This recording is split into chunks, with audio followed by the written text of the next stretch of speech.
Well, good evening, everyone. Thank you for having me. I hope everyone can hear me. How to respond to a lot of this? First of all, on the bar, you said you admitted yourself that the bar had been set quite high. I would suggest, though, that the burden of proof is on the proposer rather than on us. It quite clearly says Islam is a religion of peace. I suggest you prove it. We've also been told here tonight when we opened that this debate must take place in the real world. Well, absolutely, yes, it must. It must take place in the real world.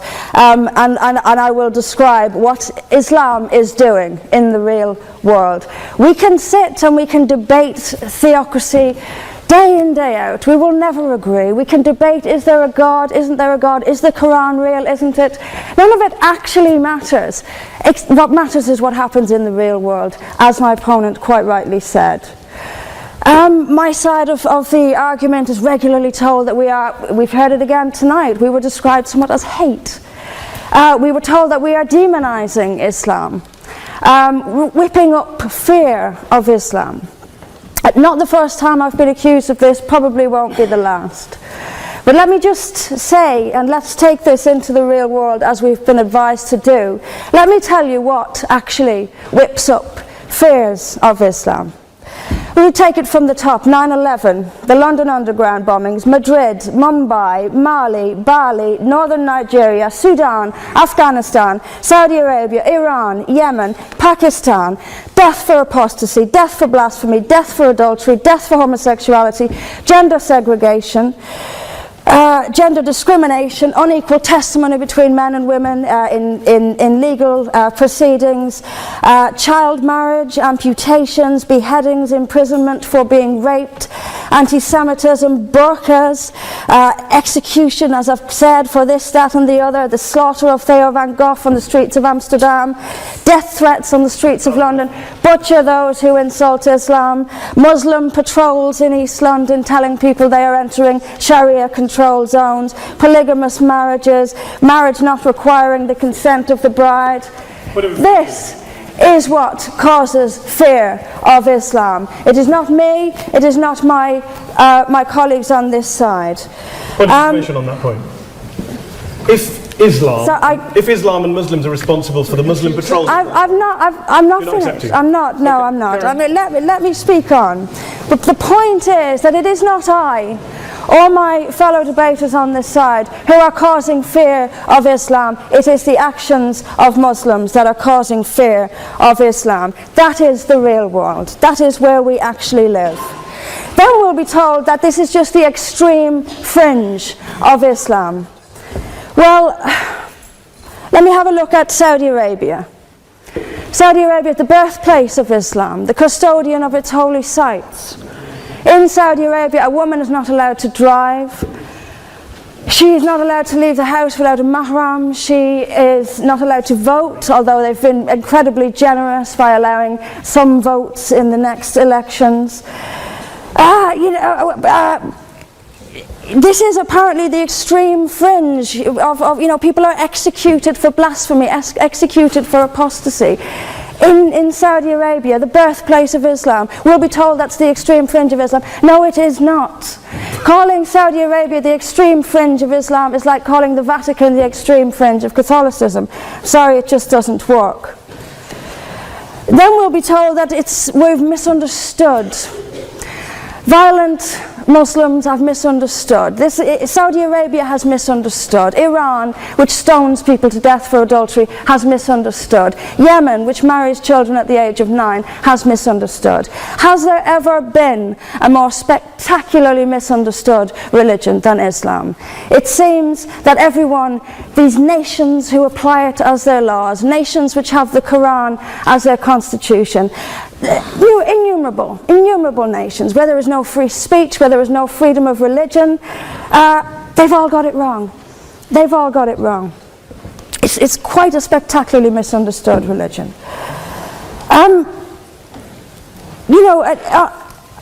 There's just so much. I'm constantly told as well that I need to respect Islam. I'm never quite given a good enough reason why. I am under no greater obligation to respect Islam than I am any other beliefs. I'm under no more obligation to respect a woman oppressed in the name of Islam than if she is oppressed by the BNP or anyone else. I am under no obligation to make compromises with an ideology I simply don't see as peaceful. Why don't I see it as peaceful? Because of the evidence. If I look around the world and I see the countries where Islam calls the shots, all I see is brutality and violence imposed by the state. We were told that peace is not just the absence of violence but the presence of justice. Absolutely. I do not see how in a nation where, as the only woman here, I have some particular issues with the way women are treated in Islamic states. Now you can argue that they've got it wrong. Tell them that, because they seem to think that's what it is. Yes, I mean, there's so much to say about it, but is there a peaceful Islam? Yes, there is. It's in the hearts of peaceful Muslims. Unfortunately, though, there's also a rather more objective Islam, and peaceful Muslims have to do some really rather creative interpretation, like the command to beat her. I've seen Muslim women. I didn't stand up for you. Well, I didn't. So if you could just have it. But I knew this would happen. I knew this would happen, by the way. I knew this would happen. What I'm saying is completely controversial and will be booed and shouted down, and I have no doubt my colleagues the same. I knew this would happen. You say anything negative, you'll get the boos. I'm actually going to leave it there. But I will finish just by saying this. There are hundreds of millions of peaceful Muslims. That is a fact. But that does not mean that Islam itself is peaceful. Peaceful Muslims interpret verses of the Quran so almost beyond recognition. It's reinterpreted, like the command to beat her. It's there in the Quran, and I've seen Muslim women try to dance around it. They put words in there that simply aren't there. That's what it says. It says beat her. And in the countries where the Quran calls the shots, that is exactly what they do. This is not peace. This is not justice. Islam is not a religion of peace, as the evidence shows us. Thank you. Thank you very much, Mr. President. Ladies and gentlemen, good evening. Assalamu alaikum. Lovely to see you all here tonight. We are having a very entertaining night, are we not, with some very interesting things being said from the other side of the house tonight. Let me begin by saying, as a Muslim, as a representative of Islam, I would consider myself an ambassador for Islam, a believer in Islam, a follower of Islam and its Prophet. So in that capacity, let me begin by apologizing to Anne-Marie for the Bali bombings. I apologize for the role of my religion and me and my people, for the killing of Theo van Gogh, for 7/7. Yes, that was all of us. That was Islam, that was Muslims, that was the Quran. I mean, astonishing claims to make in the very first speech tonight, on a day like today, where the Conservative Prime Minister of the United Kingdom is having to come out and point out that these kind of views are anathema. And I believe you're trying to stand for the Labour Party to become an MP in Brighton. If you do, and you make these comments, I'm guessing you'll have the whip withdrawn from you, but then again, UKIP's on the rise, they'll take you, the BNP, they might have something to say about your views. This is what Mehdi Hassan always does. By the way, just on a factual point, since we heard a lot about the second speaker, about how backward we Muslims all are, on a factual point, you said that Islam was born in Saudi Arabia. Islam was born in 610 AD. Saudi Arabia was born in 1932 AD. So you were only 1,322 years off. Not bad? Not bad start there. Talking of maths, by the way, a man named Al-Khawarizmi was one of the greatest mathematicians of all time, a Muslim, worked in the golden age of Islam. He's the guy who came up with not just algebra, but algorithms. Without algorithms, you wouldn't have laptops. Without laptops, Daniel Johnson tonight wouldn't have been able to print out his speech in which he came to berate us Muslims for holding back the advance and intellectual achievements of the West, which all happened without any contribution from anyone else other than the Judeo-Christian people of Europe. In fact, Daniel David Levering, the author of the Pulitzer Prize-winning historian and author of The Golden Crucible, points out that there would be no Renaissance, there would be no Reformation in Europe without the role played by Ibn Sina and Ibn Rushd and some of the great Muslim theologians, philosophers, scientists in bringing Greek texts to Europe. As for this being our university, I will leave that to the imagination as to who is our and who is there. I studied here too. An astonishing set of speeches so far making this case tonight. A mixture of just cherry-picked quotes, facts and figures, self-serving, selective, a farrago of distortions, misrepresentations, misinterpretations, misquotations. Daniel talked about my article in the New Statesman, which got me a lot of flack, where I talked about the anti-Semitism that is prevalent in some parts of the Muslim community, which indeed it is. Of course, I didn't say in that piece that it was caused by the religion of Islam. In fact, modern anti-Semitism in the Middle East was imported from, finish the sentence, Christian, Judeo-Christian Europe, where I believe some certainly bad things happened to the Jewish people. In fact, Tom Friedman, Jewish-American columnist in the New York Times, told me in this very chamber last week that he believed, had Muslims been running Europe in the 1940s, 6 million extra Jews would still be alive today. So I'm not going to take lessons in anti-Semitism from someone who's here to defend the Judeo-Christian values of a continent that murdered 6 million Jews. Moving swiftly on. Yes. Absolutely. Well, I'm about to make that point. No, I'm about to make that point. You're right. I agree with you. I agree with you 110%. That is my point. I don't think Europe is evil or bad. I'm a very proud European. I don't want to judge Europe on that basis, but if we're going to play this gutter game where we pull out the Bali bombing and we pull out examples of anti-Semitism in the Islamic community, then of course I'm going to come back and say, well, hold on. I mean, look, let's be very clear. Daniel here was a last-minute replacement for Douglas Murray, who had to pull out. And Douglas and I have a well-documented differences, but to be fair to Douglas, as to be fair to Anne-Marie and to Peter, Atheists see all religions as evil, violent, threatening.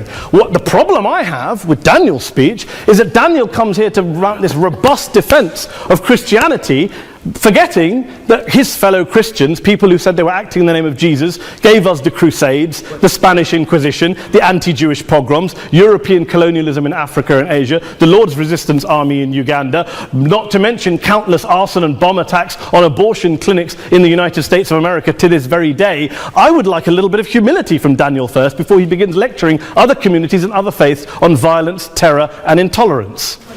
But, no thank you. Some water.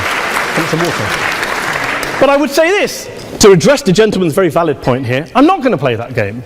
I don't actually believe that Christianity is a religion of violence and hate because of what the LRA does in Uganda or what Crusaders did to Jews and Muslims in Jerusalem when they took back the city in the 12th or 13th or whatever century it was. I believe that Christianity, like Islam, like pretty much every mainstream religion, is based on love and compassion and faith. I do follow a religion in which 113 out of the 114 chapters of the Quran begins by introducing the God of Islam as a God of mercy and compassion. I would not have it any other way. I don't follow a religion which introduces my God to me as a God of war, as some kind of Greek God of wrath, as a God of hate and injustice. Not at all. As Adam pointed out, you go through the Quran and you see the mercy and the love and the justice. And yes, you have verses that refer to warfare and violence. Of course it does. This is not a motion about pacifism. I'm not here to argue that Islam is a pacifistic faith. It is not. Islam allows military action, violence in certain limited contexts. And yes, a minority of Muslims do take it out of that context. But is it religious? We talked about Woolwich. Daniel and Anne-Marie have suggested that it's definitely religion that's behind all of this. Well, actually,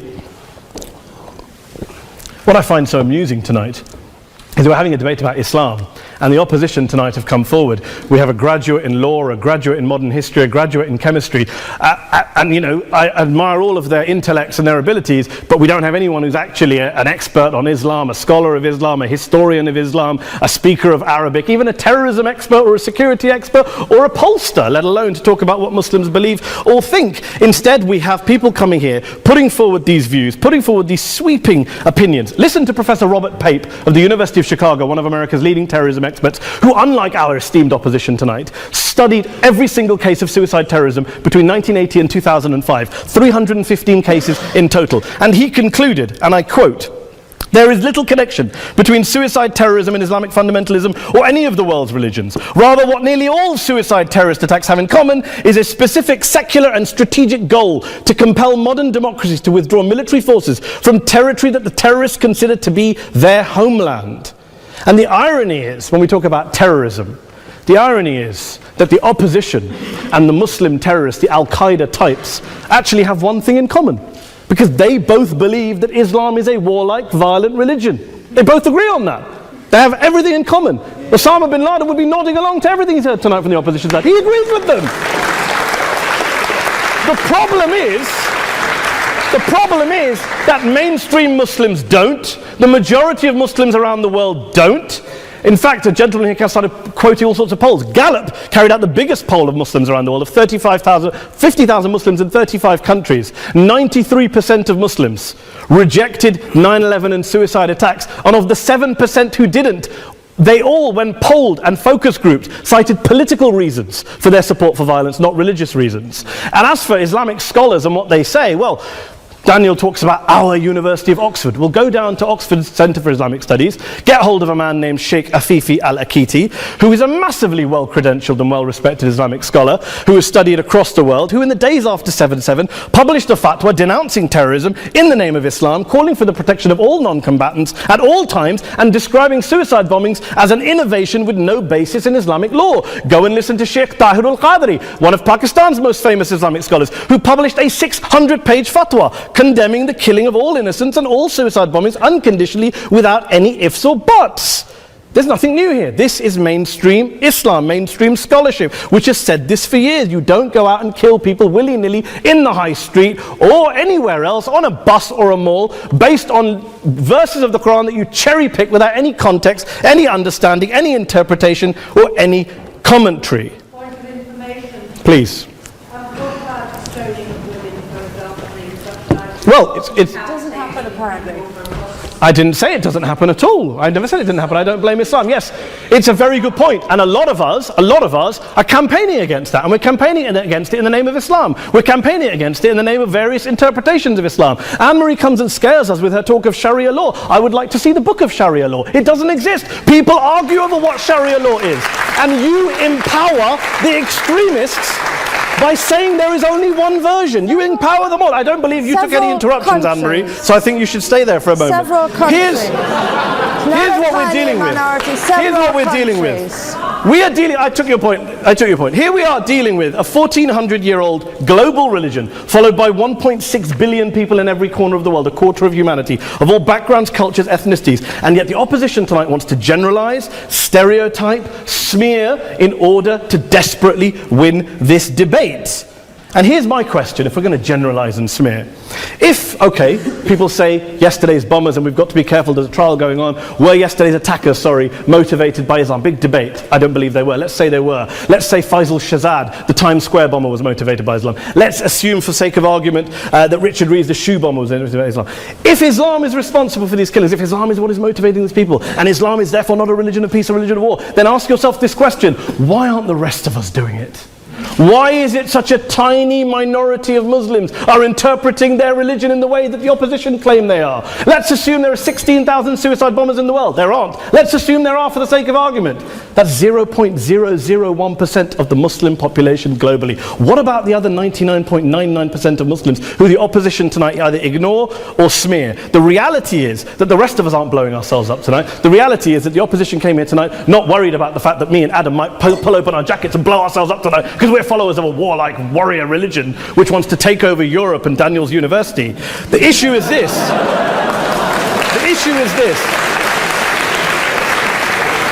Unless the opposition can tell us tonight, and Peter Atkins is here, one of our great atheist intellectuals, can tell us tonight, can answer this question tonight: why don't the vast majority of Muslims around the world behave as violently and aggressively as a tiny minority of politically motivated extremists? Then they might as well give up and stop pretending they have anything relevant to say about Islam or Muslims as a whole. Ladies and gentlemen, let me just say this to you. Think about what the opposite of this motion is.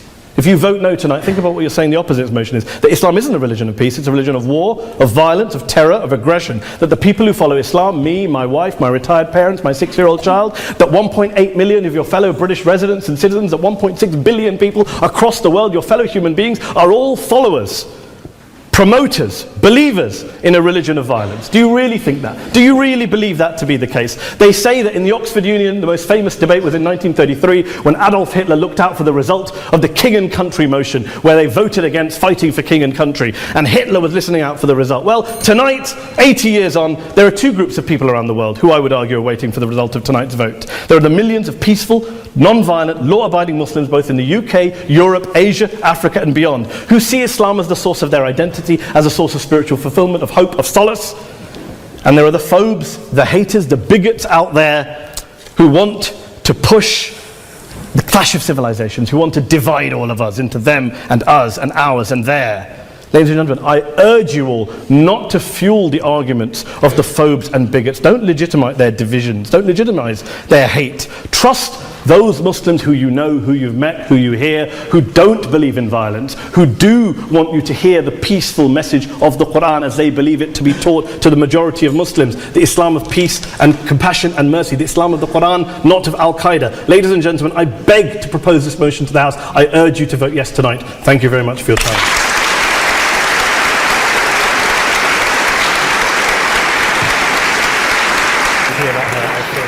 In it, as good men will find anywhere. But we, through examples of the behavior that Islam inspires and often condones, and by seeking to show that Islam has an intrinsic fault, long for Islam 2.0.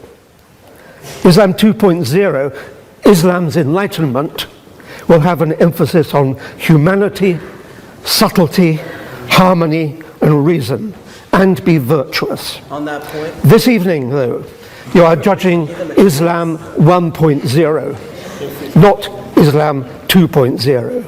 By opposing the motion, you will be encouraging the emergence of what most of humanity really longs for, but which does not yet exist. Please, for the sake of humanity, oppose.